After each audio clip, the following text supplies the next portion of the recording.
If you're looking for a clean, sober, professional, academic, well-researched, historically accurate, generally accurate, serious podcast on Southern folklore, ghosts, bizarre events, and unique people, this podcast is not for you. However, if you've decided you can live with that, then join us for The Strange South.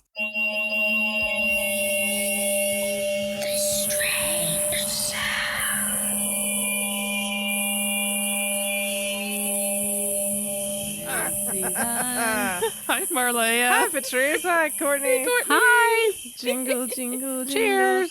Jingle, jingle, jingle. You can hear the sleigh bells ring. I am old Kris Kringle. I'm the king Wow. of jingling. I thought we were just going to come up with the Jingle Juice song. I was all on board. Nope, I'm just at the Jingle reindeer. jingle. I'm at Rudolph now. Jingle Juice. That didn't sound like Rudolph. It was from Rudolph. It was from Rudolph, the claymation one from the 60s. Believe me, I know. Oh, man. I know the entire thing inside out and backwards. Also forwards. And sideways. And And we're sideways. already tipsy, and we've only had half of one drink. So. Jingle Juice. Jingle Juice. Jingle Juice. Tell us about it, Courtney. Yes. It's everything, all in one glass.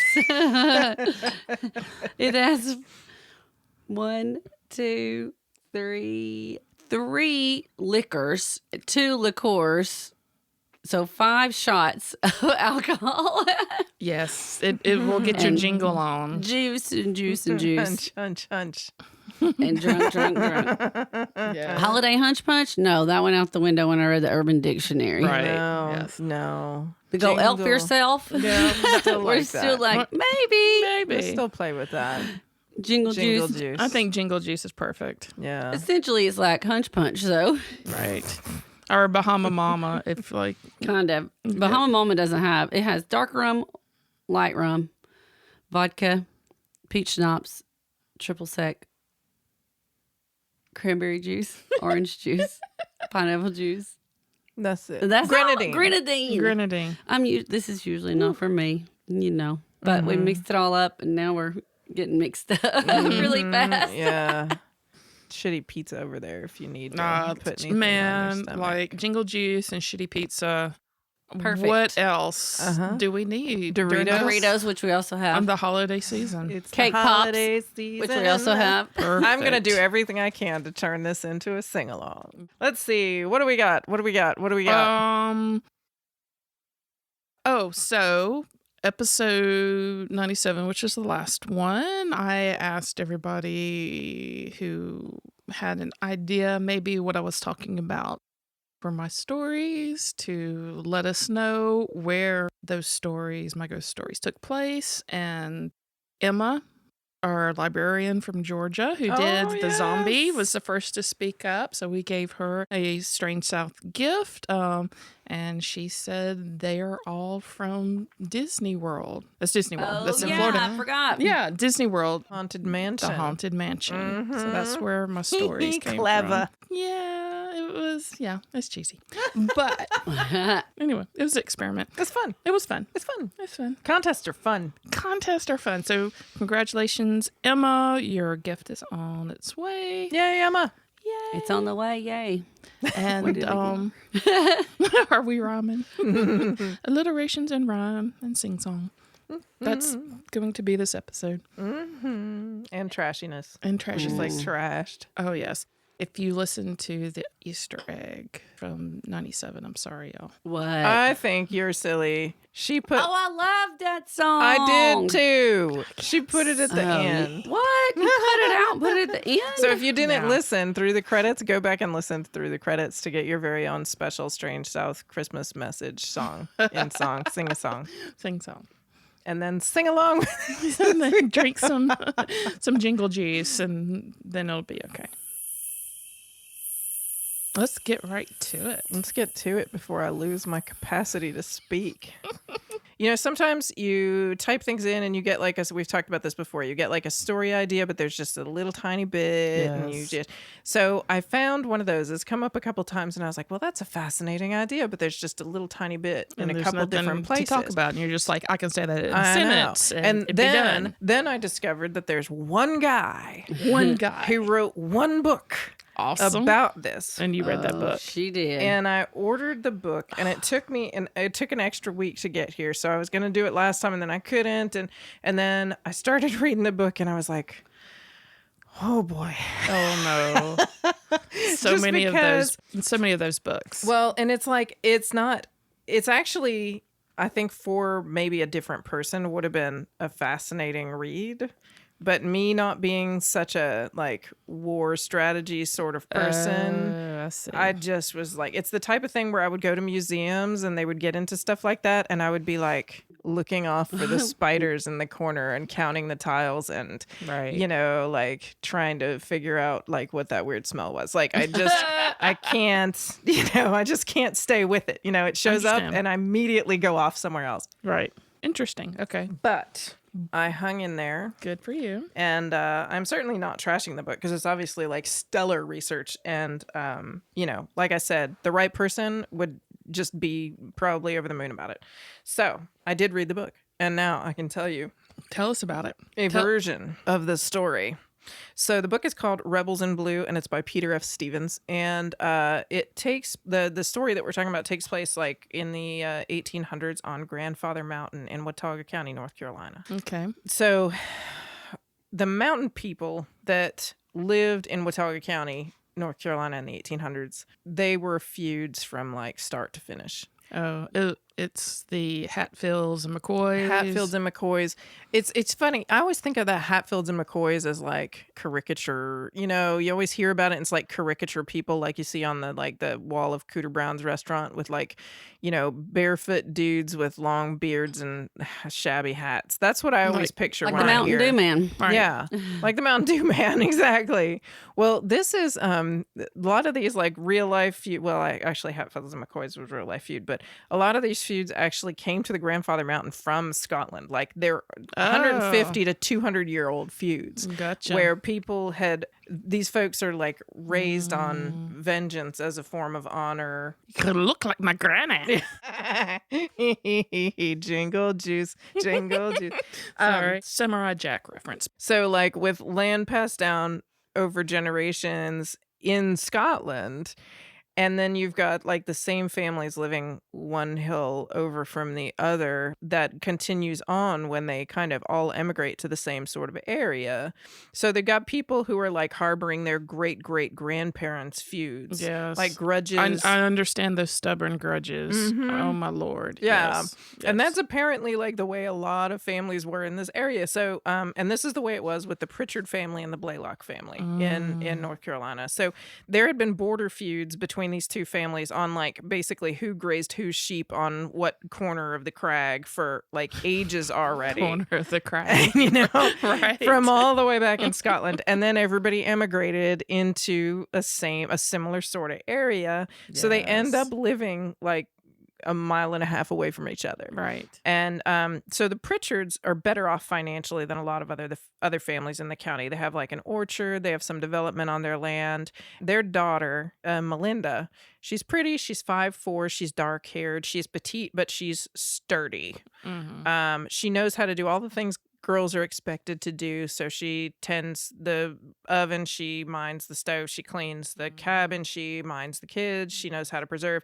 But she's also really smart and she's really fast and she's not afraid of the boys. And this is like, in a lot of places you would hear this and this would be like, oh, that's kind of against gender norms. But I'm not so sure that's the case in the mountains. Right. Like you got to be tough regardless of who you are. You have to do all the things. Exactly. Right. So she would beat the boys at races in school. She knows the mountain really well. She's not like a homebody. She would climb. She can shoot better than her brothers can. She knows how to trap. She knows how to hunt. She's a very clever person. So she grows up with a boy named Keith Blalock. And they go to school together in a one-room schoolhouse in Watauga County. So Keith gets older and he's 6'2", blue-eyed, 220 pounds. His dad died when he was really young. and his mom remarried a man named Austin Coffey. And Austin, his stepdad, taught him how to fight. Like, the family held some unpopular opinions in the area, and so he knew that Keith is going to get picked on. So he teaches him like how to fight. He learns how to basically beat the shit out of everyone.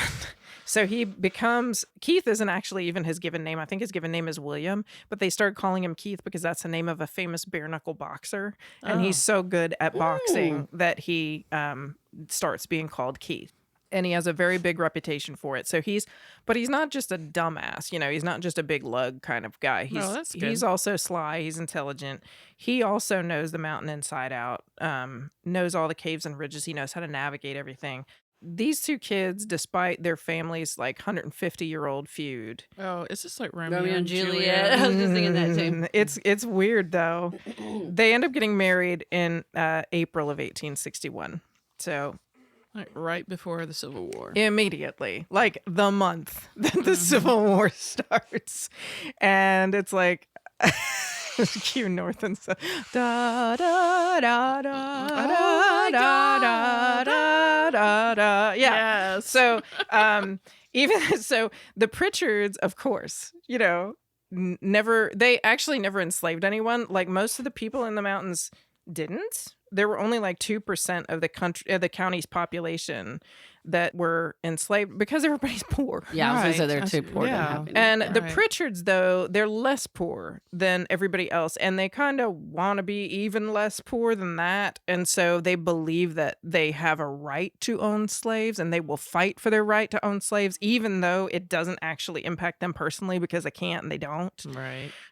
Austin Coffey, who's Keith's stepdad, he is, despite most of his family members believing differently, Austin Coffey is staunch anti-slavery and staunch anti-secession, and Keith adores him. Yeah. So everything he says, Keith just falls on every word. He picks up all of these opinions, and that is what he believes. So that's the unpopular. This is the beliefs. Unpopular belief. Yeah, makes sense. Okay. So even at their wedding, bringing these family members together from both sides kind of starts a little bit of a ruckus. Like, people looking at each other, they're arguing over politics and secession because. By the time April 1861 comes around, this has been a topic of conversation for a good long while. Oh, yeah.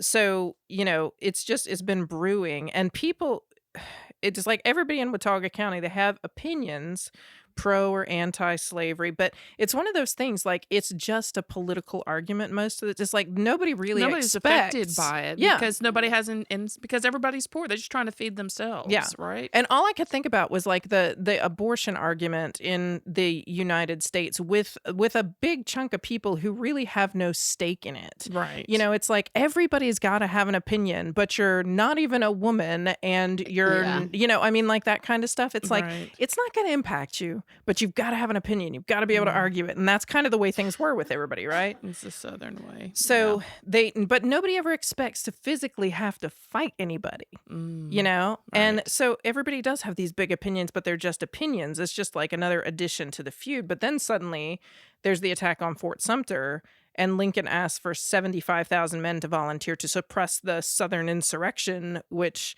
everybody's like, hell no. Like, you're talking about coming onto my land, to my people. And it's like, it's not even about the position. It's about the land with a lot of people. And, I'm 100%, pro-union, but I get this stuff. This stuff is true, Right. It wasn't all just like, I don't know. Anyways. Yeah, it wasn't just cut and dry. Yes. There's a lot of different facets. So at this time, about 4,000 of the armchair secessionists in North Carolina decide that they are in the mountain area, decide that they're going to head out straight and volunteer and for the Confederacy. And all told, a big percentage of folks just wanted to stay out of it. Right. They wanted to, especially mountain folks, because they're kind of their own people anyways, and they're like, y'all never cared about us to begin with. Just let us care about ourselves, right? This is y'all, and honestly, I feel like for a lot of people in the South, it was that way. It was like, this is your war. We have no stake in it because they didn't have a stake in it. Yeah.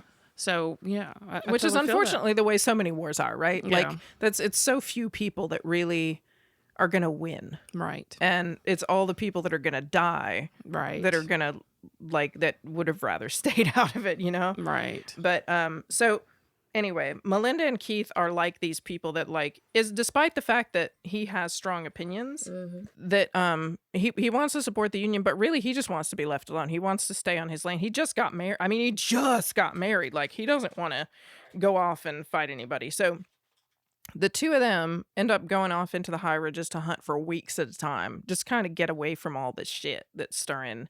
And so, he doesn't treat her like wifey, like she goes everywhere he goes. She What's her name again? Malinda. And she goes up to the mountains to hunt with him. Like they do all this stuff together. Like he doesn't expect her to stay home. And he doesn't want her to stay home, and she can keep up with him or she can best him.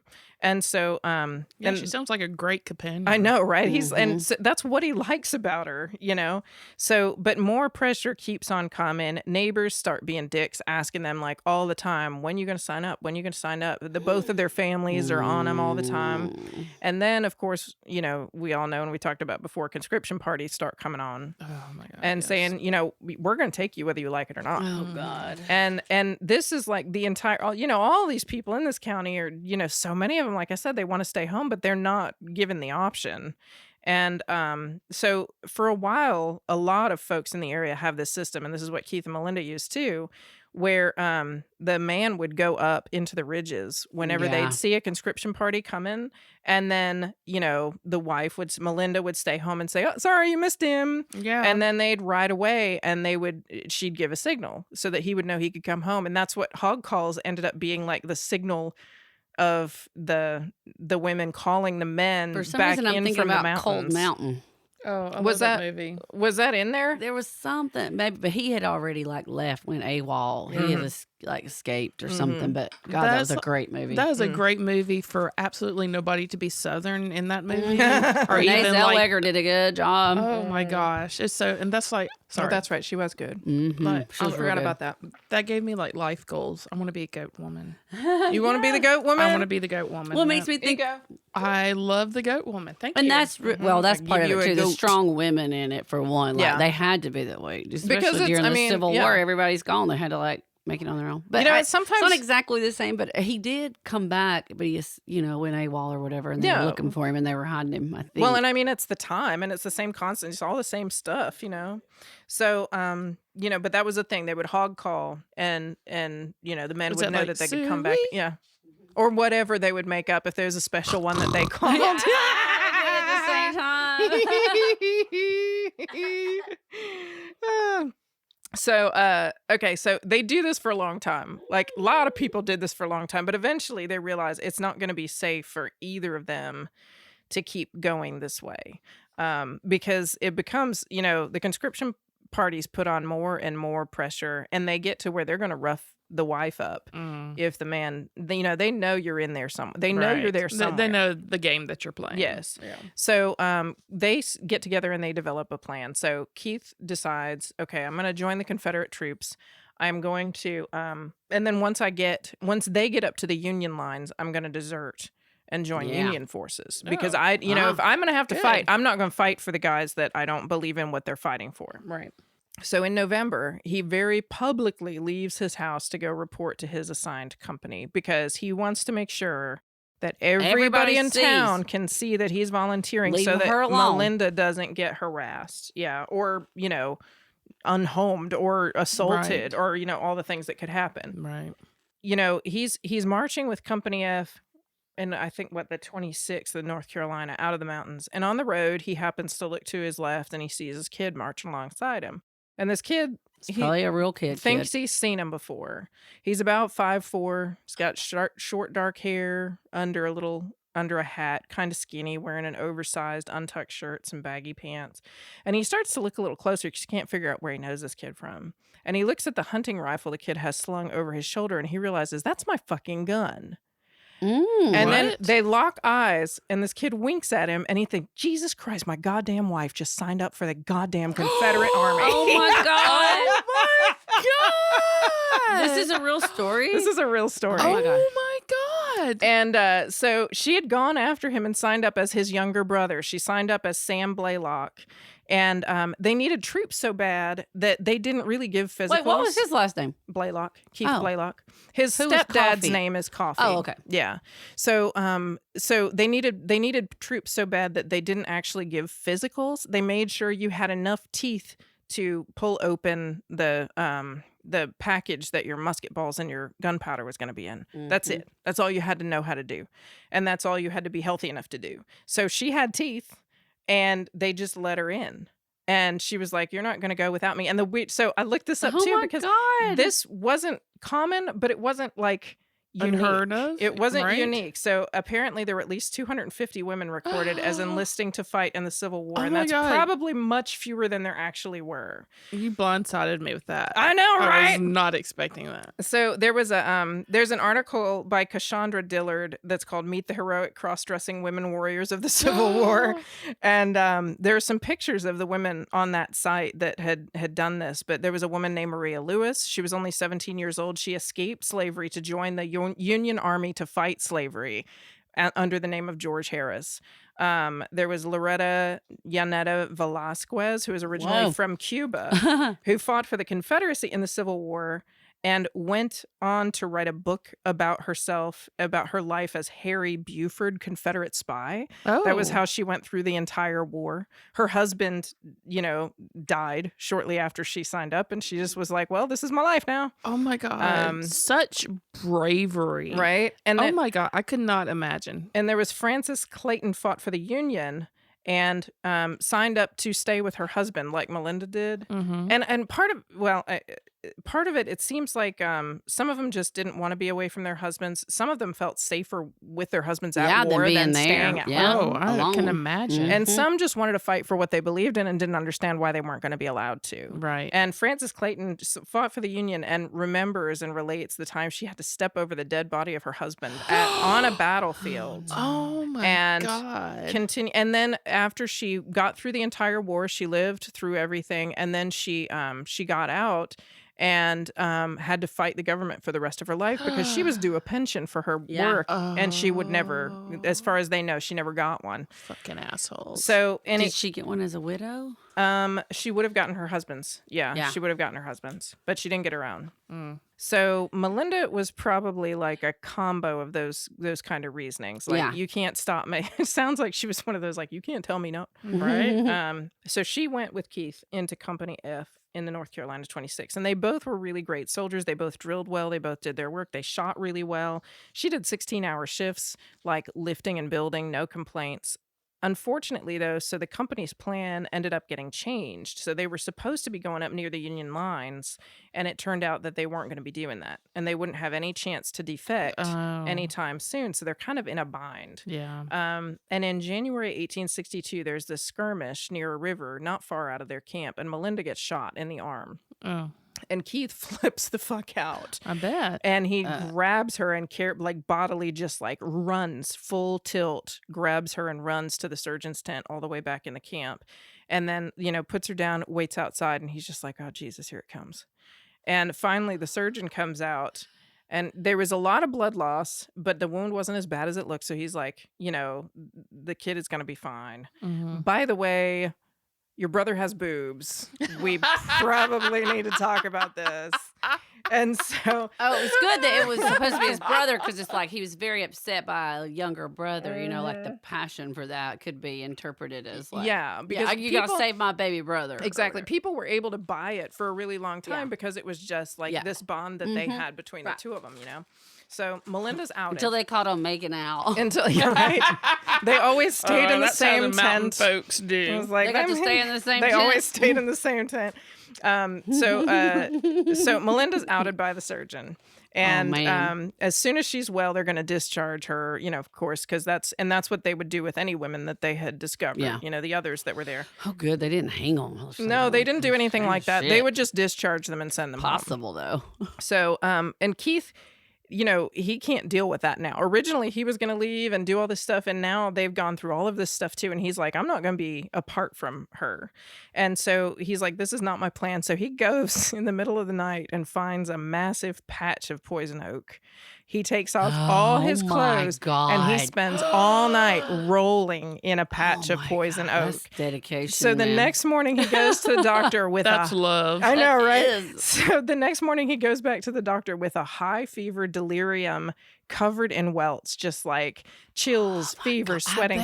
And so they think he probably has smallpox, and they won't touch him with a 10-foot pole. So they're just like, disability discharge, bye. And they send him home. He gets a medical discharge. Him and Malinda end up having to walk all the way back to the grandfather with him with this high fever. How far is that? I don't know how far it was, but I know that they didn't have, they were company horses, so they couldn't ride. I'm not really sure how all that worked, but I know she had to tend him for a long while after they got home to make him well. So they get back and they just kind of go back to doing things the way they did. But things have changed a little. Like conscription had everybody on edge.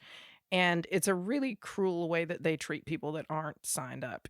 Like there's damage to property, there's threats all the time. So things just feel a lot worse at home. And there are also a lot of people who are coming across the mountains or hiding in the mountains who have deserted from the Confederate Army, who want to go over to Union lines. So they actually start acting as mountain pilots, which was what they call people who would take deserters across to navigate the mountains for them and take them across to Union lines so that they could go into Union territory. So before long, though, people in town start seeing that Keith does not have fever anymore, does not have welts all over him anymore. And they're like, you should go back.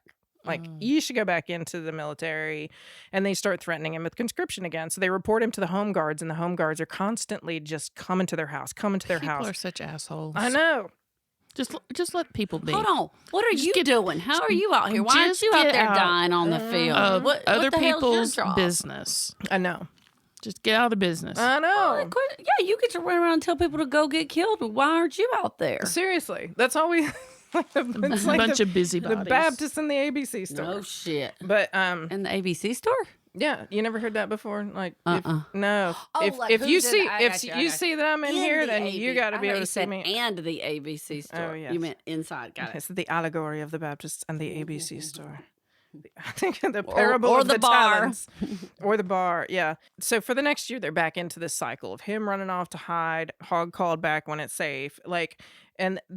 But they're really on to Keith now. Like they want him have a bad. vendetta. Yes. So, and they've got personal beef with him because all these feuds kind of start coming back in, and there's a whole lot of personal shit that comes in. And if you want all the details on that, there are bunches of family names in this book. He's like, I went. They told me to go home. Exactly. He's like, I did the best I could.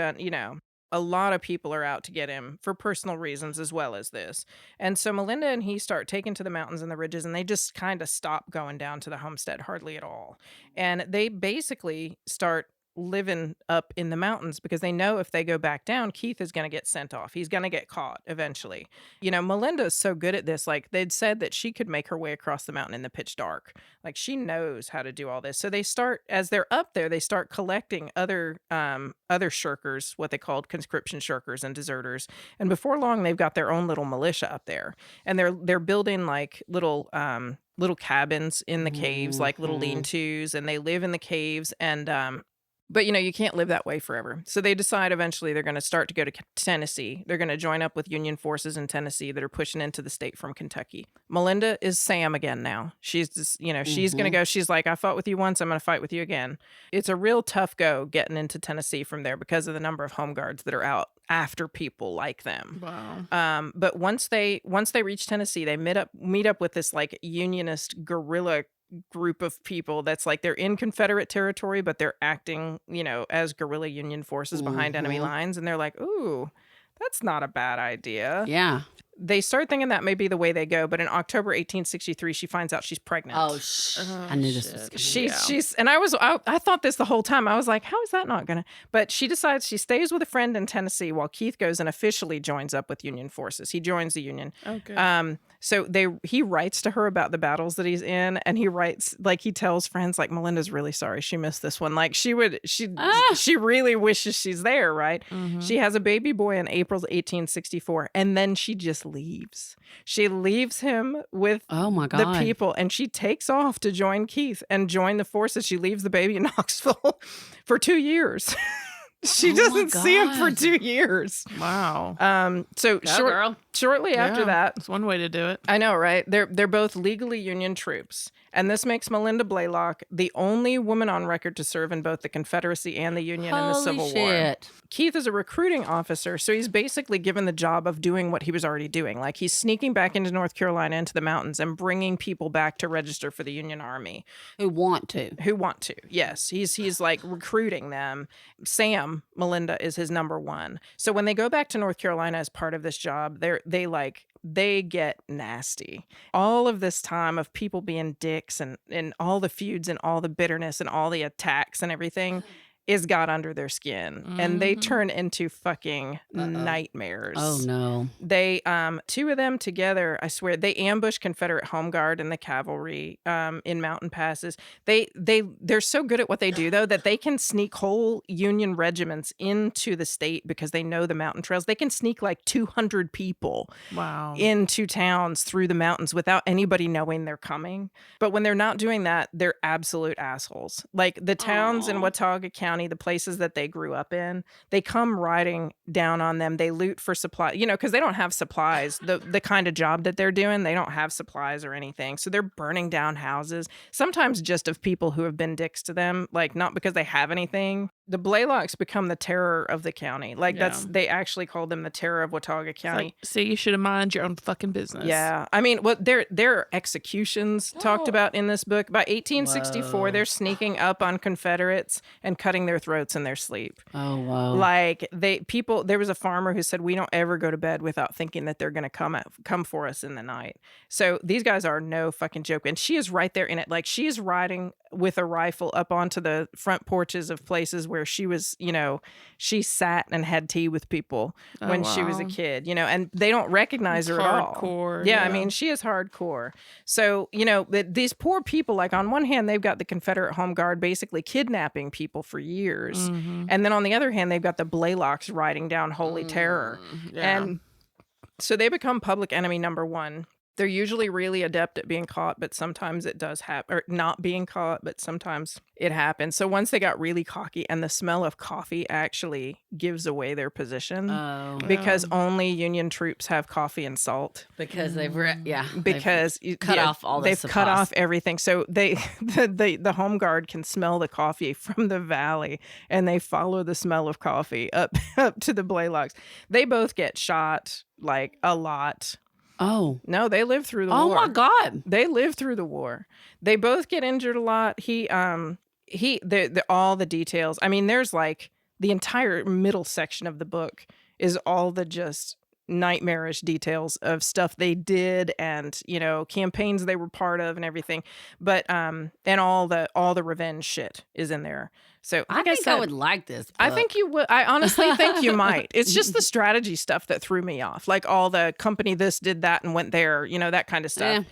But so the closer the war gets to the end, the more their raids really focus on that revenge stuff. And it's all in there, like I said. But he ends up losing an eye. She gets shot at least once or two more times. The fact that you just... Even when you're not getting shot at, like, you die from everything. I know. Like the fact that these, I can't believe, and that they lived up in those mountains in damp caves and everything and didn't die. I mean, for God's sake. Right. So they, and he also lost the use of one arm mostly from injuries that he had. But when the war ends in 1865, they both accept discharges. They make it through the whole war. His is a disability discharge because of all these, like, he wears a patch and he's like a fucking land pirate. He's like got a bad arm and a patch.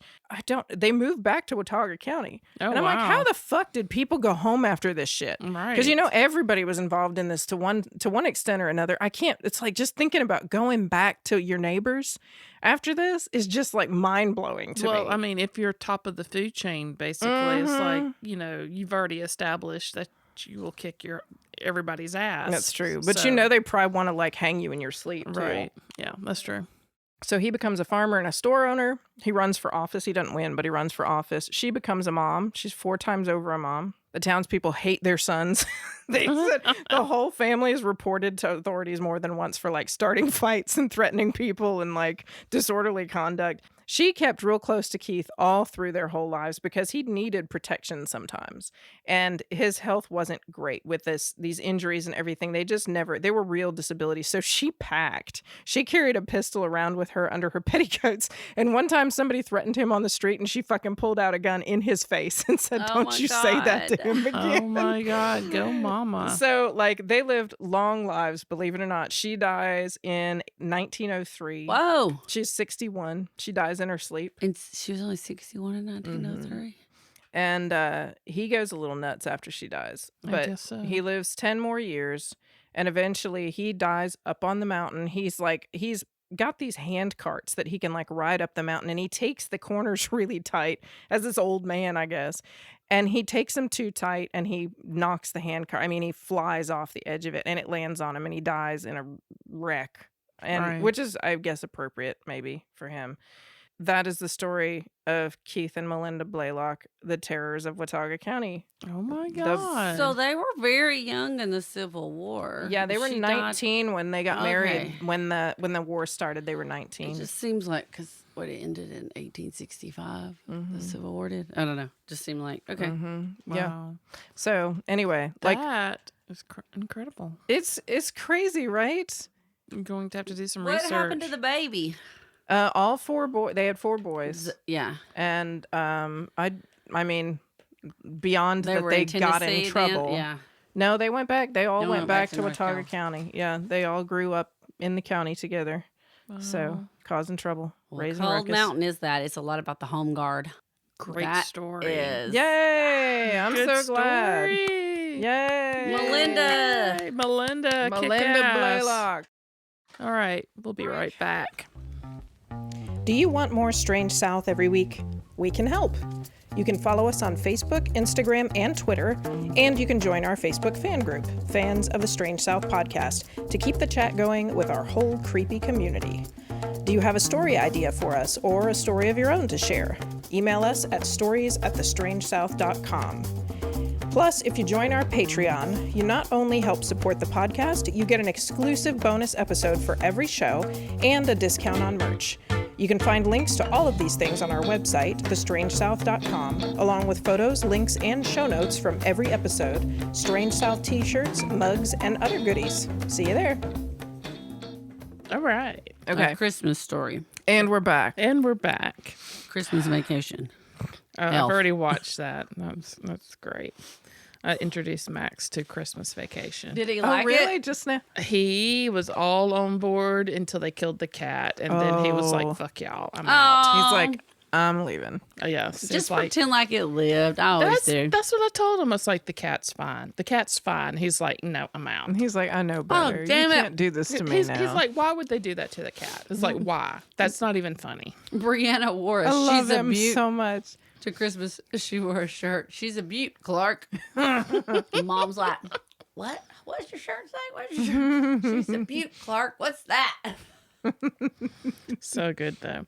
And another thing that I got Max to watch is Shaun of the Dead. Oh, good. Did he love that? He did. Oh my God, you can kill as many humans as you want. But Just not don't one touch cat. the cat. Do I not- feel that, kid. Yes, I exactly. feel that. Exactly. What was that documentary? It's like, don't fuck with the cat. Oh, don't Oh, fuck yeah. with cats. Don't fuck with Yeah. cats. No shit. Yeah, Yeah. he's that person. He's I that definitely guy. feel that now that I have Susie. Today, Yay. tonight, whatever fucking time it is, I am going to talk about Woodrow Derenberger. Thought you were Oh. going to say Wilson. Woodrow Wilson.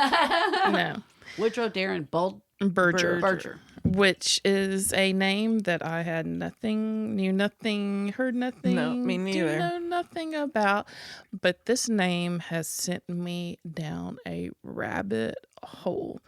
And I'm just going to start in with this here, Woodrow. We're going to call him Woody. Okay, Woody. Woody. So Woody lived in Mineral Springs, West Virginia, which okay. is like top central West Virginia, kind of near the Ohio border, Ohio-West Virginia border. And he was a salesman. So he sold like stereos and sewing machines like in the 60s. Okay. Being a salesman, you have to travel, and he was coming home one night from Marietta, Ohio, and he was driving like towards Petersburg, West Virginia, which is pretty near where he lives. So November 2nd, 1966, he's on I-77 south, driving home to West Virginia, and he sees this car flying down the road, and it passes him. But that wasn't the thing that he was like really, that threw him off. The thing was that when the car passed him, there was this weird ship-like thing flying right behind the car, like it was chasing the car, which is why the car was driving so fast, and passed him on the left down this 2-lane highway. And the ship veered in front of the truck that he was driving with the sewing machines and stereos and whatnot, and slowed down. And it caused him to have to slow down so that he wouldn't run into it. Oh my God. But it was this weird, unexplainable looking ship thing that had him do this. And it stopped in front of him, like he slowed down and it stopped in front of him, and he was trying to go around it, but the ship was like 35 feet long and it took up both lanes. And so he stopped. And when he stopped, a door opened on the ship and a man got out. What? And he walked over to the passenger side because Woody had pulled over kind of on the shoulder there. He walked over to the right side, to the passenger side of Woody's truck, and he asked him to roll down the window. Okay. And while From the ship. Of the truck. The guy from the ship. The guy from the ship. And while he's doing this, the ship in front of him goes straight up about 50 to 75 feet up in the air. Woody's like going, what the fuck is going on? Does he roll down the window? He rolls down the window, though. He's got to reach over and crank it down, he's got too. Yeah, he lean does over. this. He does this. The guy, he looks perfectly normal. He has like a good tan, he's like darker complexion, just, regular dude, except for, getting out of this ship looking thing that was kind of a glistening charcoal color. It's kind of a little bit like of a metallic sheen. So he rolls down the window and he notices the guy is wearing clothes like we would wear, like a jacket, but the jacket is also kind of made out of this shiny metallic material, and it's got like 2 buttons. Like he's got a shirt underneath the jacket, it's like 2 buttons at the top, and the jacket has like a zipper, but it's kind of this odd material. And the guy is grinning at him. Oh, creepy. And he has his arms folded up like this. It was cold. I mean, this was in November, and Under near his pits, she's doing. yeah, under armpits. Like you got his hands under the armpits, like he's cold. And he walks over, and he's smiling, and asked him to roll down the window. When he's recounting this, he's like, I don't remember him actually saying roll down your window. He's thinking that he's communicating with them telepathically. Mind. And so he rolls down the window, and the man says, he asks Woody, he's like, what are you called? And he's like, I am Woody or Woodrow. Yeah, instead of name. You're like, what's your name? He's like, what are you called? And so he tells him his name, and he looks over towards the where the lights are, because he's right outside the Parksburg area.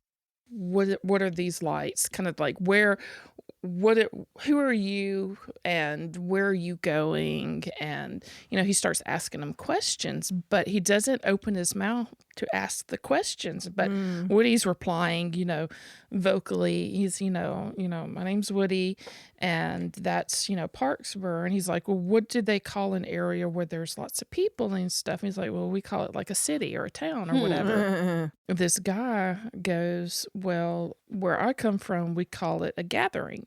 Oh, and my name is Cold. Cold. Yeah, Cold. Because he's cold right now. And that's kind of what I thought, am too. cold. I am cold, right?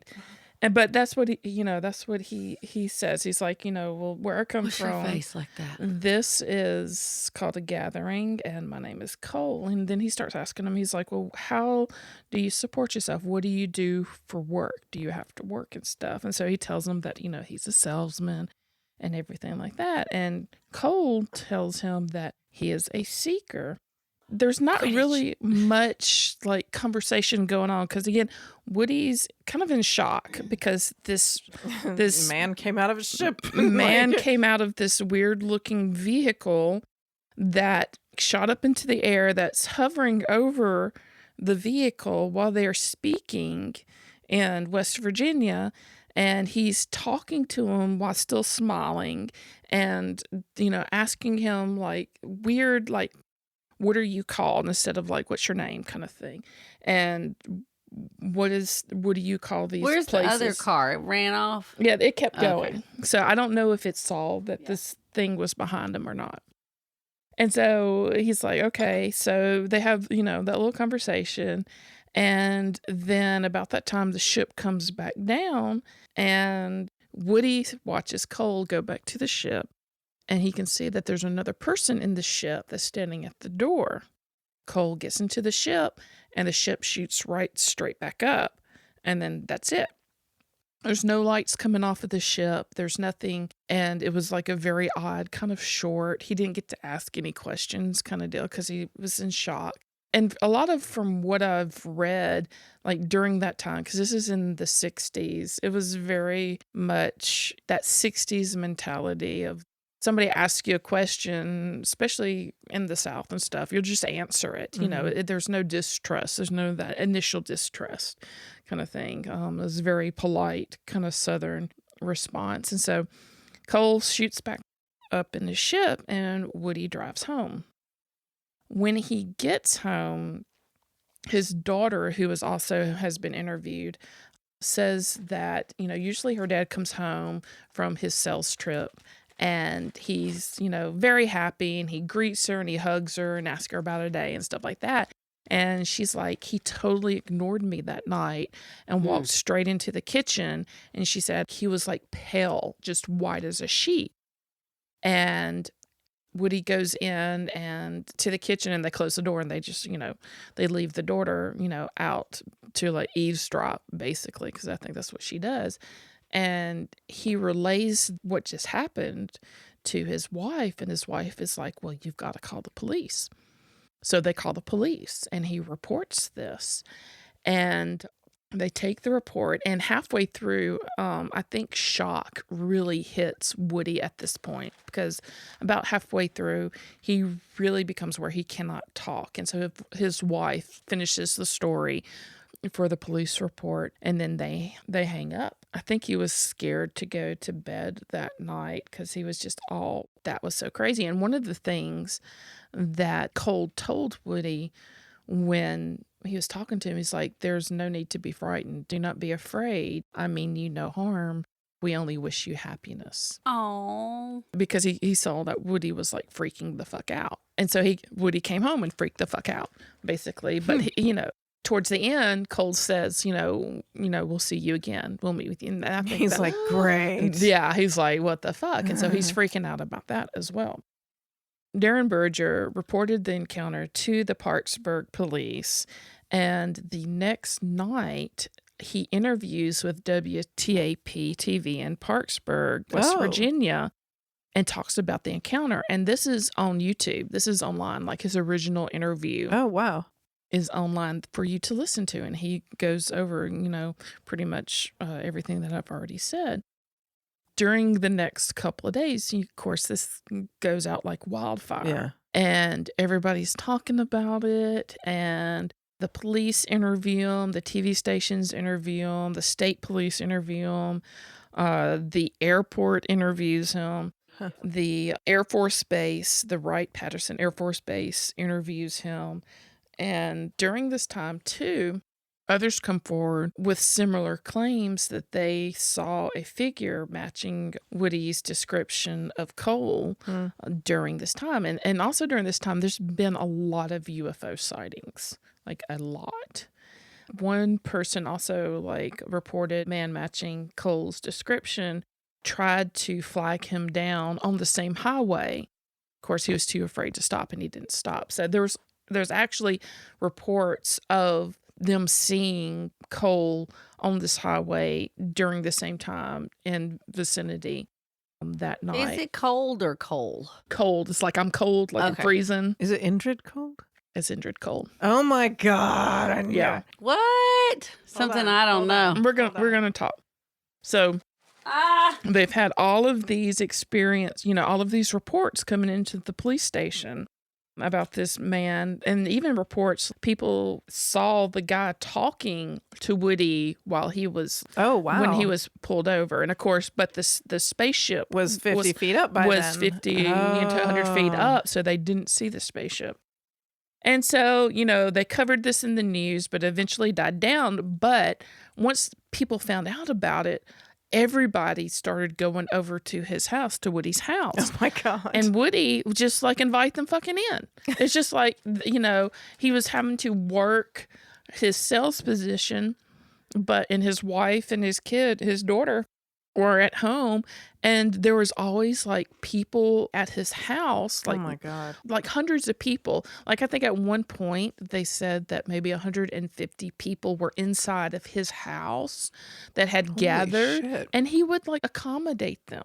And just, his wife would fix them coffee and cookies, and she was gallons and gallons of coffee. What's that, man? Yeah, I mean, and it was this huge production, and he would just retell his story over and over again about this strange grinning man named Cole. Of course, there was a lot of ridicule and scorn, saying he needs medical attention and stuff like that, but he was very open, obviously, since he let all those people into his house and onto his property, doing whatever interview, doing whatever physically needed to be done. And a physician came in, gave him a clean bill of health. There was no evidence found that he was chemically imbalanced or had any kind of mental illness. He doesn't drink, so there was no getting drunk and seeing little green men or anything like that. He even ended up writing a book, which is the book that I listened to today, called Visitors from Lananos, My Contact with Indrid Cold. The whole thing happened. It gets reported. It blows up in the area. It gets written up in the newspapers. It makes national, international news about this contact with this person from outer space. And Cole said that he would come back and visit him. Well, according to the book, he does 4 days after the whole incident. Woody says that he gets contacted by Cole telepathically. And that he has a conversation with Cole, who supposedly his ship is, 50 feet floating above his house while he's talking to him telepathically. And he gives him a little bit more of an explanation. And he tells him, I am from Lananos. It's one of those fucking names, right? Lananos. That's in the Gamamine area, which Gamamine, I think, is a moon of Jupiter, maybe. And so he contacts him that way. And then he proceeds to come in and visits him at his home, not while anybody's around, but the people that are looking to see the UFO and everything, they're still camped out at his house. A lot. People are even climbing his trees with shotguns. Whoa. And he's at that point, okay. he got really freaked out, and his wife got freaked out. So they called the police, and of course the police came and everybody ran off. But as soon as the police left, everybody came back. Oh my God. And it's just the gall of people. It's just listening to some of the stories of what people, how they disrupted and interrupted these people's lives. It's just the gall. It's just some people I just don't even understand. But, he always would recount his encounters, and he gained nothing from it. And he received, started receiving harassing phone calls. He lost his job eventually from it. no. So there was nothing good that really came from this. But in the book, he says that about 3 months after the whole incident, and it kind of started dying down and everything, that Indrid Cold came and visited him again, and that he asked, he's like, would you like to go to Laninos, where I live? Woody was a little freaked out and was like, he's like, I don't know if I'm ready for that. So he invited him into I don't have all my vaccines. That's interesting that you said that. Oh, okay. Okay. Because Indrid invites him. He's very like non-pushy. If you're not comfortable with this, we're not going to do it. Oh, and so consent is important, Indrid Cold. Right. No probing without consent. Exactly. So he's like, if you're not comfortable, you do not have to. But would you like to look inside my spaceship? So he brings the spaceship down. Woody goes into it. And he gets inside and he's like, starts to like, he's like, okay, this is cool. And he sees like this panel, like he goes towards the door that goes out, because he's always has the door in view, because he's still not trusting that they're not going to like abduct him. Did he say how he got there? Did he just like, all of a sudden he was there? Yeah, well, he's like, I guess telepathically said, hey, look, we're coming. And he's like, okay, meet you in the backyard. Kind of deal. Did so he walk into it? He walked into it. Just like, okay, No. pop No, he into he it. didn't pop into it. No, he walked into it. They gave him a tour, and he says it looks like a sideways chimney from a kerosene lamp. So it has like, how like the glass has like the little bulb in the middle. Yeah, it's like a pear-shaped. And he says like the door was in the bulb part. Like a hurricane glass. Yeah, Yeah. it's like a hurricane glass. And so he goes into it and looks around. They give him a tour, and he's looking at the door, and he's like, there's this light panel by the door. And he just like puts his hand on the door light panel, and the door shuts. And he's like, oh shit, the butt stuff starts now. No, probing.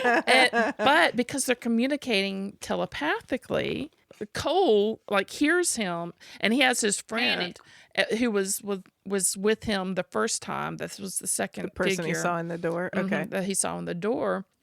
So he goes in, and they're laughing because they hear him freaking out in his mind. Right? They're like, he said butt stuff. Right, exactly. And they were laughing, and they were just like, just put your hand back up there. And so he does, and the door opens back up. And he's like, that's just how our What a doors work. cute little dumbass you are. Yes, exactly. Aren't you precious? Okay, hold on. Let me grab my I would be terrified. Like, how... I would like to anything. think I would have been like, yeah, take me to your planet. Like, So what the else? first So time- here I am. I've lived So, yeah, so the 43 first years. time So, he- like, sure, let's do it. He did not take him to his planet. If it means I don't have to go back after winter break to work, let's do this thing. Yes. Yes. Take me to Lao. Take me to your Lanuous. Ganymede. Ganymede In is the Gamamine. Ganymede? It's G-A-N-Y-M-E-D-E. Gamamine. Gamamine. Different. No, It's different. Two different things. Well, no, this is the moon of Jupiter. Ganymede. Ganymede. Maybe Okay. he misunderstood what they said. Maybe, or it could be possibly He has a like Jingle telepathic Juice. lisp. Well, Yeah. it's Ganymede, a satellite.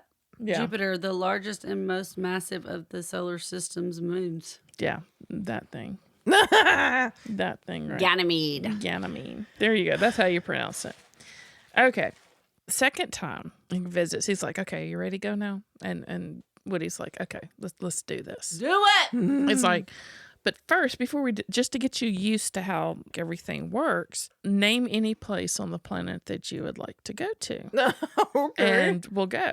And so he's like, how about the Amazon rainforest? What? You And could die a so- billion ways there. And no. Woody. he's like, so they zip up in a few minutes, they're over the Amazon. They have like these windows, like the things opened up in the windows, and you could see like villages and people running and stuff. So this kind of becomes like a thing for them. And I don't know, like if Indrid Cold is like a teenager that just loves like buzzing like local cities and villages. just to kind of show that he's got a spaceship, and everybody's like going, "Oh shit, there's the spaceship! It's UFOs! We're being invaded." Kind of deal. I like that idea of a teenager alien. like, Like, That's what they do. They totally spaceship they- out, they- freaked a bunch of humans out, Dad. They did. And during this time period, there was a lot of UFO sightings. And you could sit out in somebody's backyard in Kentucky, West Virginia, in this area, and be like, "Oh, yeah, there they are." And just like, it's so many reports, like hundreds of reports of UFO sightings. It was It's because so... Indrid Cold was 19 and was like... So... He got his Cold. first spaceship with his friends and Right. His little It's Josh all Rocket. souped up. It's got some dice. traveling all the galaxies. Road trip. Road trip. That's exactly what it sounds like, though.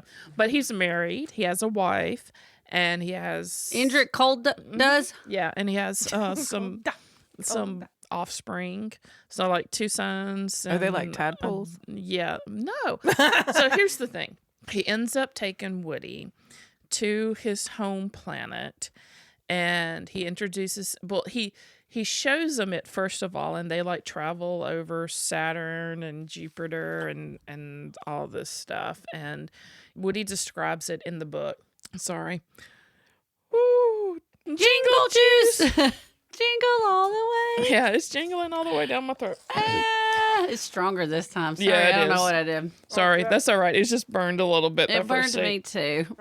But I'm almost finished with my So second one. he takes them, and he's like, "I can't, like, you can't go there yet. We're gonna have to stay in the spaceship because there you have to be vaccinated for our planet." Yep. He's like, we have different germs than you do, and You could wipe out our entire civilization. or we could wipe Or you we could out. wipe- Or- It's, I think it's more like we could wipe you out. Yeah. Like, you just can't handle. But both. I mean, really, Right. it could bring shit. yeah. Either way. Dirty way. Earth stuff. We got a lot of dirty Either Earth way. stuff. So they travel, through the different planets, and he travels over the surface of Lanios, and he sees like rolling hills and towns or gatherings, like they call them, and people. They look like humans. And they look like humans.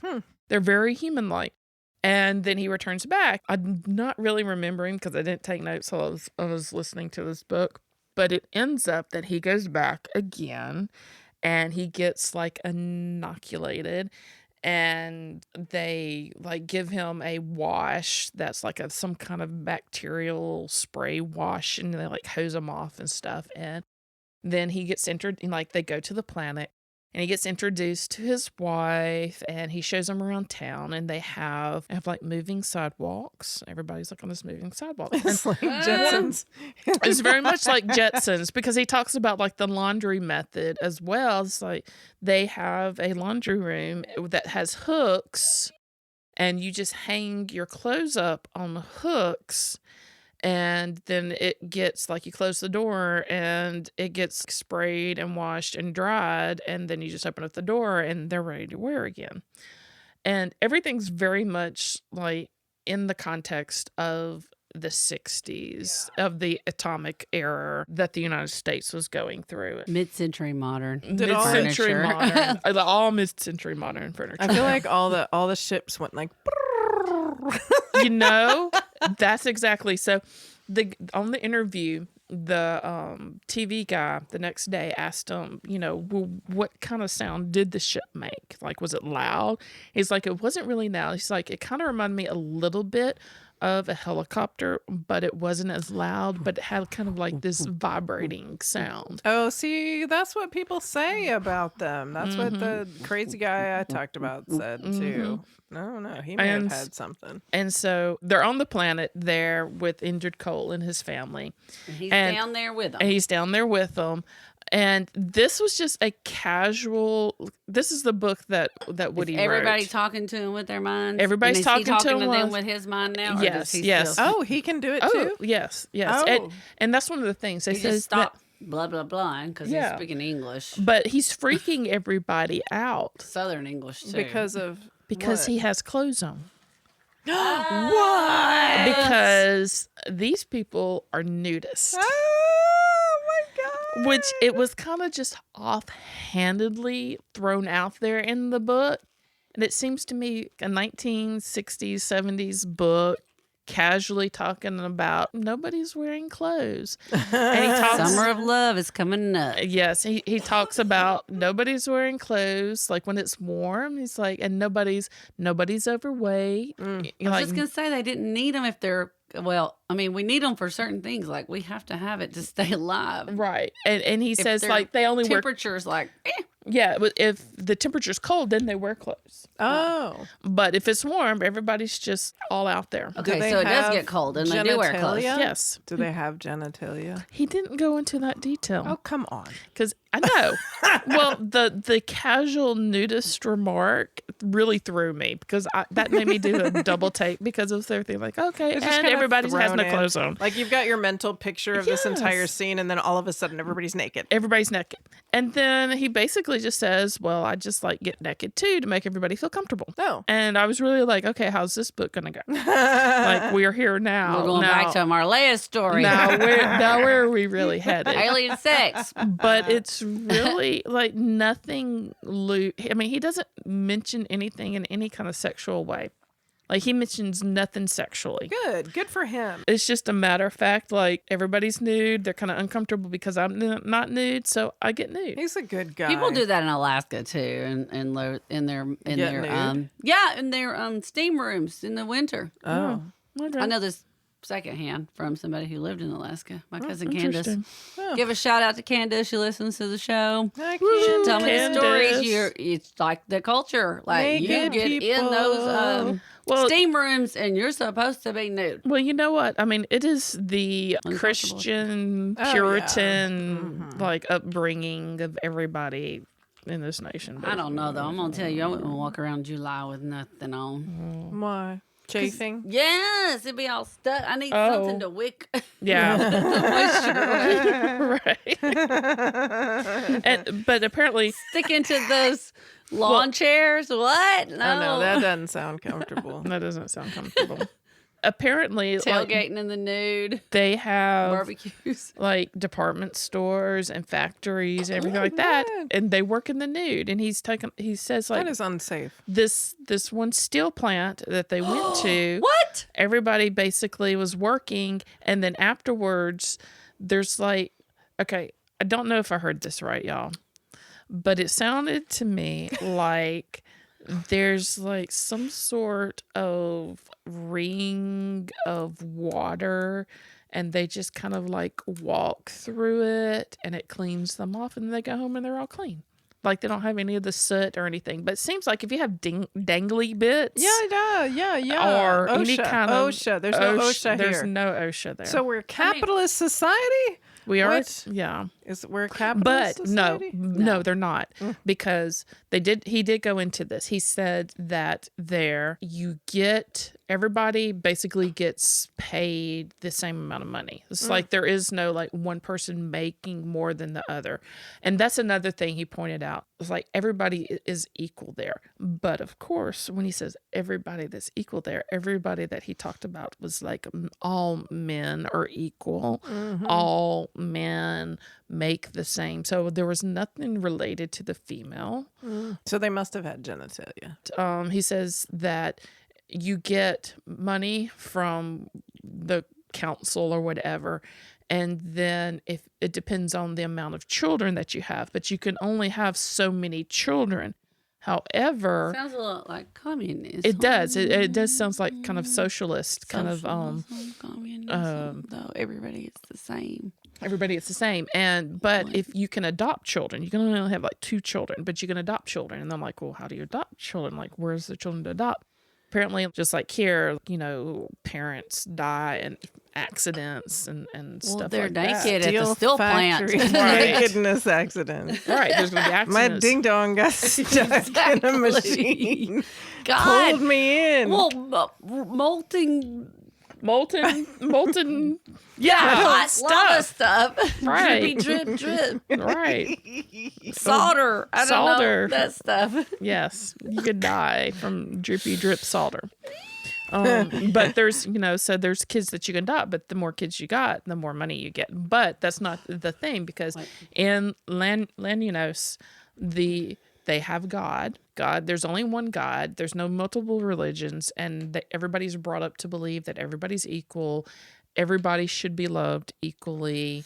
They don't know hate. There's nothing like that in this community, this race of others and stuff like that. Is this going to be the story of how a human comes into the planet and introduces the concept of hate, and then everybody kills each other in a big war? I don't know. We haven't heard from them lately, so probably. Maybe. It maybe happened, but... That and smallpox.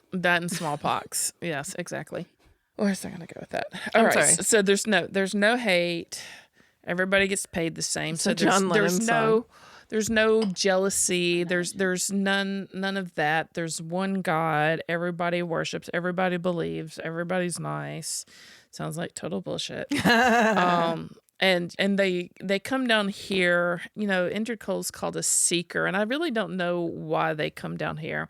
I know that there's other species that supposedly are down here. Other species. But anyway, like porcupines? let me get back to the thing. Okay. Where was I gonna go? Sorry. Jingle Juice. He's Totally there. just went Wait, fucking I'm sorry. blank. He's there.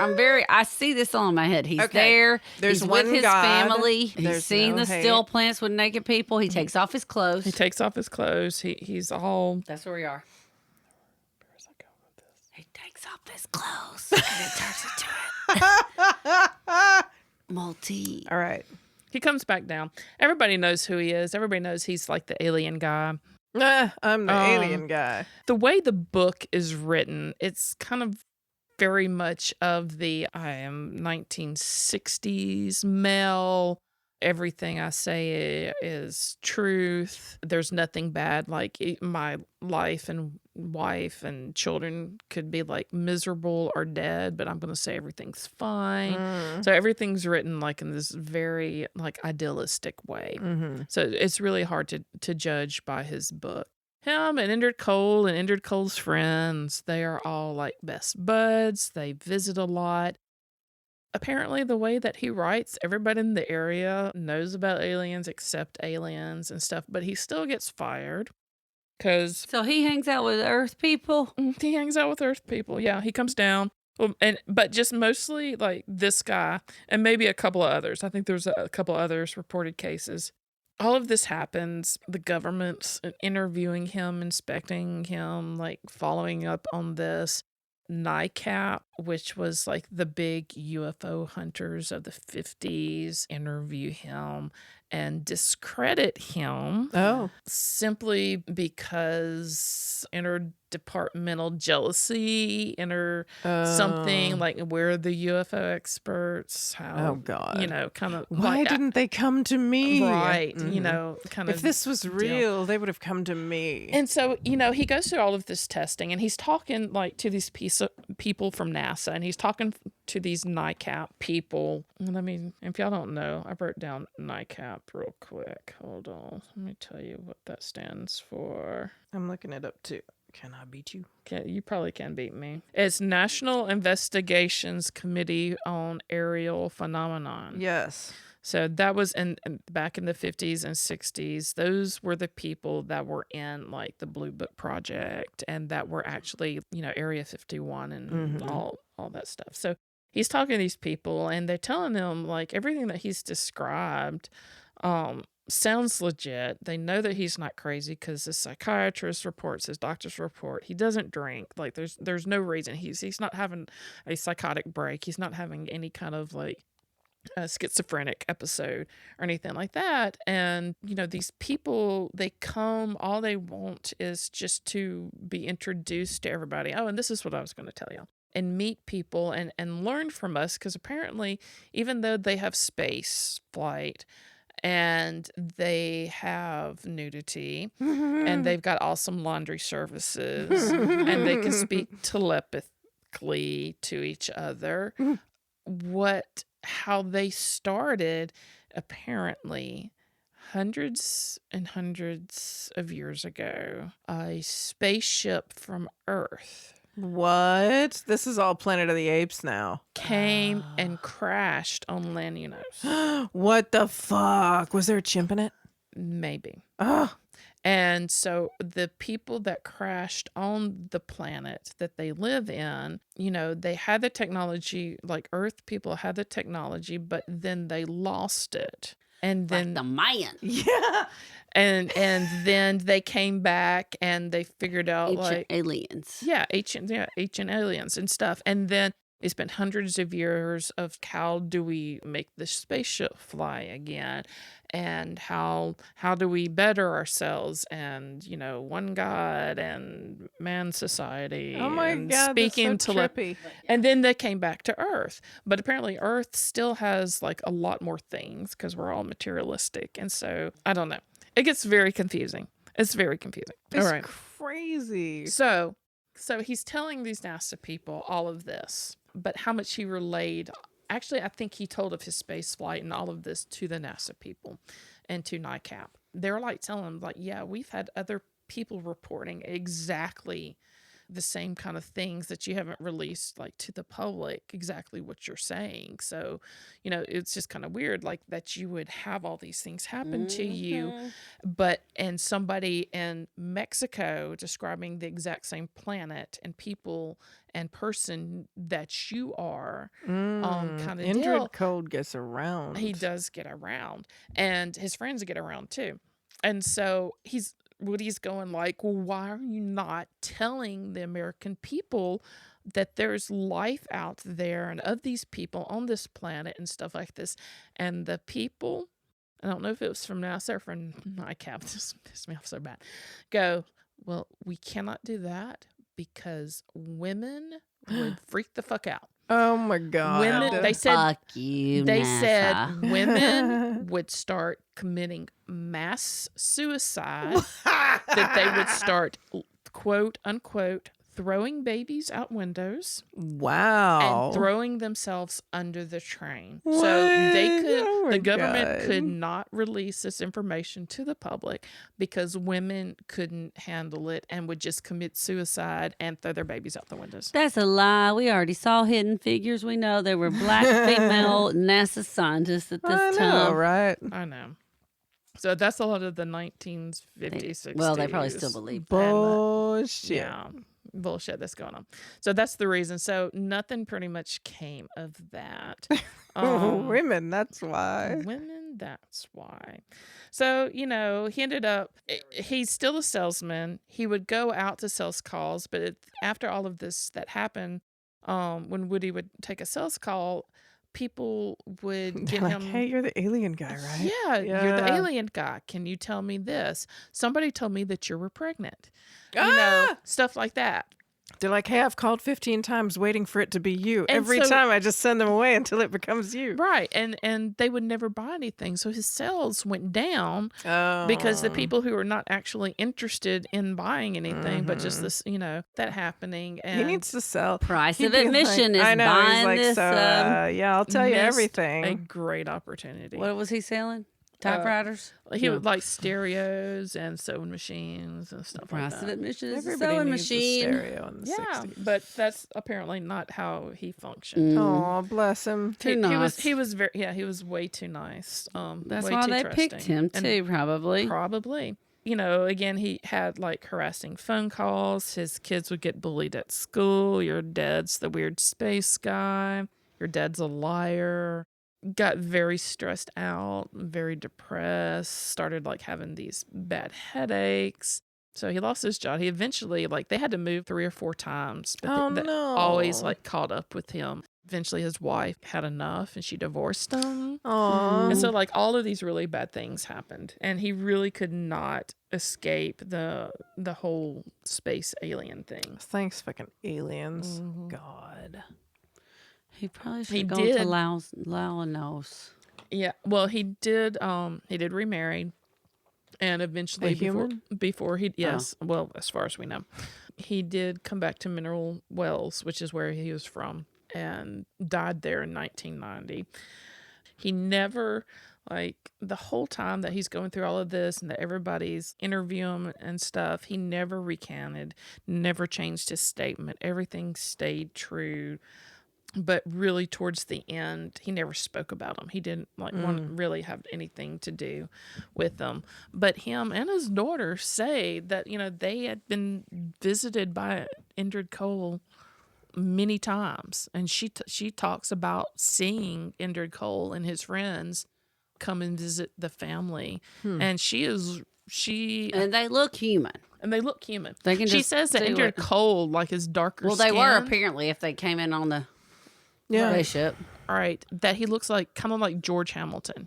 Like, you know how, like, fake tan George Hamilton? I just watched an old SNL skit last night making fun of that, but like from the A-Team.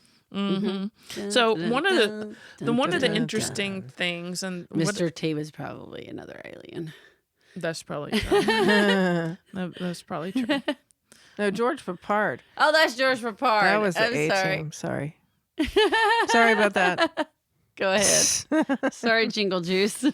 One of the things with the reason I got on the whole Indrid Cold series is, oddly enough, from the let's say it's like the honey swamp monster from Louisiana. Honey Island swamp monster. Yes. I do not know how the crossover happened there, but while Derenberger, Woody, was doing his whole like alien interview stuff, John Keel contacted him because, again, 1966, towards the end of 1966 is when the first Mothman appearance came about. And then over the next year, multiple sightings of the Mothman, which this is not a Mothman episode.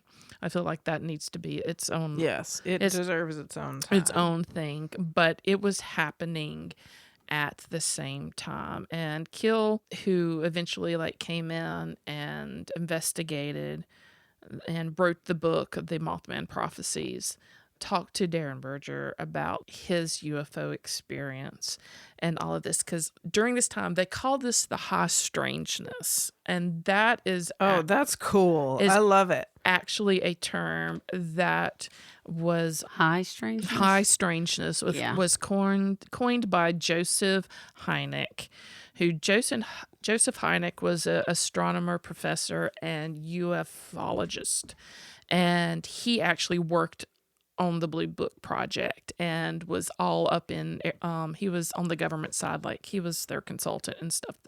And he talked about like all the high strangeness. And so during this time in West Virginia, there was so many UFO sightings, so many people calling in about seeing lights and things and high strangeness.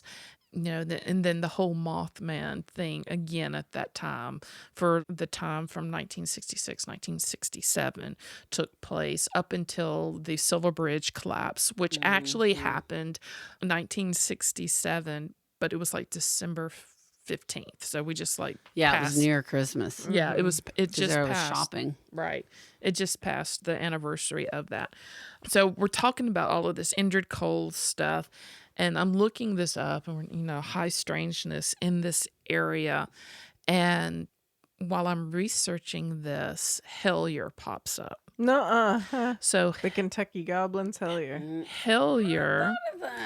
Andrea on Facebook a year ago texted us and says, you really need to watch Hellier, which is about the Kentucky Goblins. Well, actually, it's about a lot more. But it starts off about the Kentucky Goblins, which is an episode that we did. It took me a year, and I finally, after researching Indrid Cold and all the high strangeness that happened in 66 and 67, and listened to Hellier. And Hellier is a documentary starting out, and I'm just going to give you I'm not going to go into, I can't go into it because of all of the things, but like all of this really weird fucking shit was documented during this time, and including the Kentucky Goblins was like in the 57 or so. So it's in Kentucky. The Kentucky Goblins was like Oh shit! I'm totally. Isn't Hellier Kentucky? No. The Kentucky Goblins was in Kelly Hopkinsville. Oh yeah. Which actually is between the places that got blasted by the tornadoes a couple of weeks ago. It's like right in between. Was it Mayfield and Bowling Green is where Hopkinsville is. And I'm like, okay, so how can the Kentucky Goblins and then all of this stuff happening in West Virginia make sense? And one of the things that Hellier talks about is that the Mammoth Cave system. Oh God, Mammoth Cave is the largest cave system like in the world, basically. And it runs all under Kentucky, all in West Virginia, even I think goes down maybe into Arkansas. With the Arkansas cave, like we're talking about, like the whole, oh God, what is his name? Underground cave people. The underground what's his cave name? people by what's Sci-fi his writer. by what's his name that I cannot think of this. So Not Stephen King. no. But the Amazing Stories guy that went to the planets or went to the underground of these people, and the place starts with an L, but it's not the same as Woody's Lanios. But all of these, well, I guess the goblins weren't. I was like, they're not terrestrial. Like, you don't think of the Mothman as terrestrial, or these aliens aren't terrestrial. They're from the sky. Well, they call them, was it No, it's not UFO. It's not extraterrestrial, it's ultra-terrestrial, I think is what they call them. Meaning that it's maybe not from the sky, but maybe from the earth kind of deal. But y'all need to watch Hellier, because it starts out with Greg and Dana Newark, and they used to do like ghost hunting kind of stuff, and they have like a blog that they did for like all their ghost hunting stuff. And they got an email, like they didn't do, I think from what I understand, they didn't do it for a while, and then they just happened to look like at an old email account. And in this email account was an email from this guy saying, please help. My house is being attacked by goblins. And they were like, what? And so that, they talked to this guy, and this guy emails them, and he's telling that he lives in Kentucky, and he lives near a mine shaft. Yeah. And that his house and his children and his wife are being terrorized by these goblin-like creatures. And he's like, they're like children that have no hair and no nose and ears, very much like the Kentucky Goblins, but they don't have the big ears stuff. And they come out at night, and they just raise like they bang on the house, and they get like really bold. And one of the last emails I think they got is like they started like tapping on the windows of his children's window. Yeah, you move. Yeah. Then you move. And that's, I think, pretty much what he does. So this gets them interested in this area, and this guy lives in Hellier, Kentucky. And so that's where this whole documentary starts. But it covers the fucking gamut of everything that we've been talking about. So it covers the Mothman prophecies.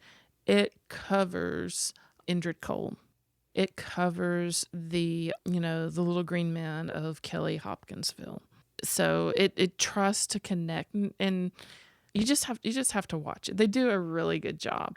And there's a lot of like the high strangeness was introduced, like that terminology. There's another thing that they talk about when we're talking about Indrid Cold and the Mothman and all the UFO sightings in that area at that time. They call it synchronicities. And we've actually experienced synchronicities here, because it's very much like when our stories sync up, like for whatever reason. We cover kind of the same, or we have the same idea of where we're going, or our stories somehow interconnect. So synchronicity is actually a term that was introduced by psychologist Carl Jung. and it is to describe circumstances that appear meaningfully related yet lack a casual connection. So there were so many synchronicities happening at that time, so many stories that were similar happening at that time, and not only happening at that time there, but in South America and also in Mexico, meeting the same people. Like, they didn't have the internet, so like information was not freely flowing, so that they couldn't really get these stories. But some of the people that Woody met that lived on this planet, that he got, rides in their spaceships or whatever, were the same ones like that people in Mexico were talking about, or that people in South America were talking about. So there's like a lot of that synchronicity happening. They were like, okay, why these areas? So they talked about the Mammoth Cave systems, like possibly being a connection for why this is happening. But they also talked a lot about liminality, which is an interesting idea. And it plays on because they talked about other dimensions as well. I mean, like I tell you, they cover the full gamut. And it really makes you think. But liminality is the in-between of something. So, like the house in between. The house in between, exactly. And also when you have borders, like the Ohio and the West Virginia, where this was happening, was very close to the border of Ohio and West Virginia. You're like, well, big fuck, because that's man-made, right? However, it's man-made only because there's a river based on geographical it's based on geographical constraints. Sometimes they are. Sometimes they're not. Often they are, though. So there's like this river. Though. So they talk about the liminality of the river and borders of the in-between two things. And they're talking about like how bridges can be a liminality, how borders set can be a liminality, how... What else? So anything really, crossroads can be a liminality. So it's that, even like, so we talk about like how when you leave one room and go to another, how you forget how your memory's wiped. That's the liminality, because you're going through that in-betweenness between one room and the other. That's creepy. Other things that can be a liminality is like airports and hotels. I feel that one. And feel that one too. Yeah, anything that's like where you're going briefly between two specific things is a liminality. Dude, I seriously, like, you started talking about that and I was like, oh, this is bullshit. And then you got to that and I was like, oh. Yeah. The airport one got me, and hotels. Yeah. And, so it could be a place. It can be a place in your mind as well. Creepy. So it could be physical and it can be mentally as well. These are things I don't want to believe in. Mammoth Cave system is the largest cave system in the world. Yeah. 420 miles. I've looked at Mammoth Cave as a thing to talk about here. Yes. Yeah, I'm glad I didn't, because this is way better. Well, I think we should talk about it because it does connect so many things. Not go to it. Yes. We should not go there. Yeah. I'm still like trying to get over my 4th grade trip to Sequoia Caverns, so I don't know if I could go the whole. Well, if you watch Hellier, they go to some cave systems and they do different kinds of tests, and it's really and let's talk about this in the after show, because there's some things that they do in the thing after show. But go back into Indrid Cold, and I'll go ahead and wrap this up. Before Indrid Cold was first seen, back in October, so Indrid Cold was like November 2nd, 1966. In October of 16, 2 boys in New Jersey were walking on a street and they saw a surreal figure standing near a fence. And as they walked closer, the figure ended up being a tall, bald man wearing a green suit that kind of shimmered, that was staring at them with a huge grin. Oh, God. And this is kind of where the Indrid Cold grinning man... Was he bald? He was not bald. He had a lot of hair. That's what, but it may have been one of his fellow people. It's the grin because that's how I know Indrid Cold is the grinning man. Is the grinning man, yeah. Mm-hmm. Don't do that. Stop that. So Stop it. After Indrid Cold, the 3rd sighting of him was actually in the Point Pleasant area of West Virginia. The Lilly family had been reported seeing reported having like poltergeist activity, because that's something also that went on like during the Mothman period. And they saw a diamond-shaped light, and Lily's daughter, Linda, was sleeping one night and awoke to see a man standing over her. Always creepy. And the man was a big man, very broad. She didn't see his face very well, but saw that he was grinning at me and walked around the bed and stood right over me. I screamed and hid under the covers, and when I looked again, he was gone. Local creeper. So, but if you read the book, that in the book is called... My time on Lenulose? Visitors from Lenulose. My contact with Indrid Cold, and I'll put a link on the website. He talks about how Indrid was like very respectful of scaring anybody. He didn't want to scare his wife or his family. Like, he would stay outside the house and not come in. Because he learned from these earlier encounters with children. Right. Well, or either like the other people from Lenulose were assholes. I don't know what the deal is there. But he didn't hate them because they don't hate there. But they don't hate. So they just didn't know how to act around people, I guess. I don't know what the thing is there. But that is my story of Indrid Cold. Whew, that's kind of fascinating. And Woodrow, Derenberger, and just the beginning of all the high strangeness in that area. I love that word, high strangeness. It's fascinating. Such a cool term. So good story, Patrice. Indrid Cold. Good story. Thank y'all so much for listening. We appreciate you so much. Thank you. Happy holidays. Happy jingle, holidays. Jingle, jingle. Jingle juice. Jingle juice. We'll talk to you later. Bye. Bye.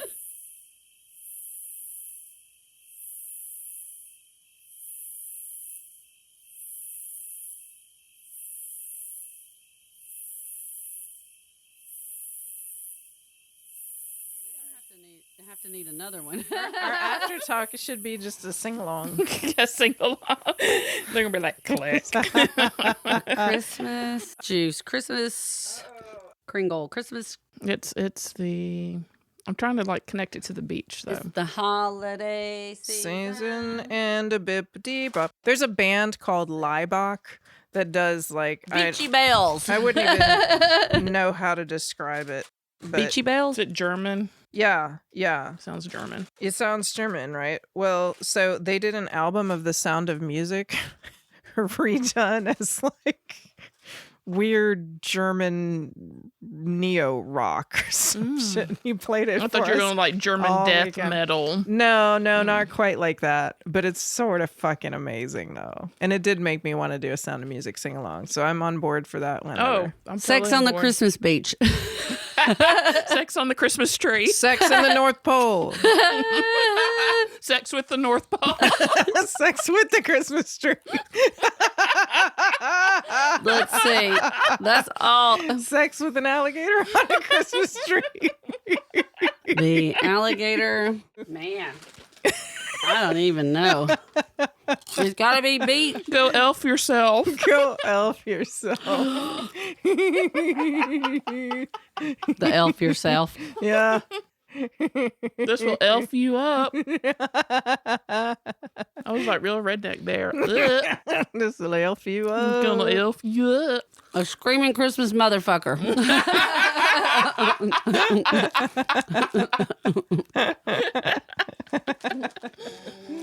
That's got my vote.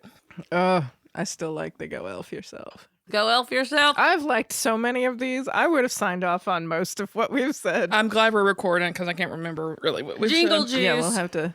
Jingle Juice. Is it Is good. Jingle Juice? I like Jingle Juice. Juice. That's the final word. Go elf yourself. Well, maybe we'll just name it all these. The Holiday Hunch Punch. What? What Did about you make Holiday that up? Yeah. Oh, that was good. Holiday Hunch Punch. I ain't never heard that. You've never heard of Hunch Punch? No. Oh, then that's what it is. That's Hunch is to hunch over to like shoulders. What is Hunch Punch? Hunch. A hunch, a clue. To hunch. To fold over at the shoulders. It also means like hump it. Well, then it's hump punch.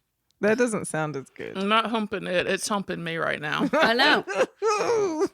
Hunch punch is Urban Dictionary. Listen to this. Oh, God. They're always so good. Hold on. Wait. It's going to be the Easter egg. No. Where is their usage? It says, one night stand that you thought would be okay, but turns out to be awful. Megan got hunch punched by Nate last night. Oh, my God. Ew. Okay, hunch punch is usually a mixture of stuff that you drink. It goes down like Kool-Aid, but without the notice, you're so messed up and wondering how you got there so quick. Yeah, that sounds about right. Holiday hunch punch. Holiday hunch Caution, punch. drinking large quantities can result in cocaine usage. Shit. No. Just say no. Bob, dude, I drank so much hunch punch, I don't remember a thing. Pedro, are you kidding? You were in the bathroom snorting coke with that girl. Bob, oh, fuck. Oh my God. It's the usages that are like fucking Urban Dictionary. It's always done this. So But bad. the one that was in the, like, you know, when you first Google, it says hunch punch, the act of masturbating in a hunched over position. Usually done very quickly while looking out the blinds to see if your wife comes home. You know, see, that reads better to me. That's hunch.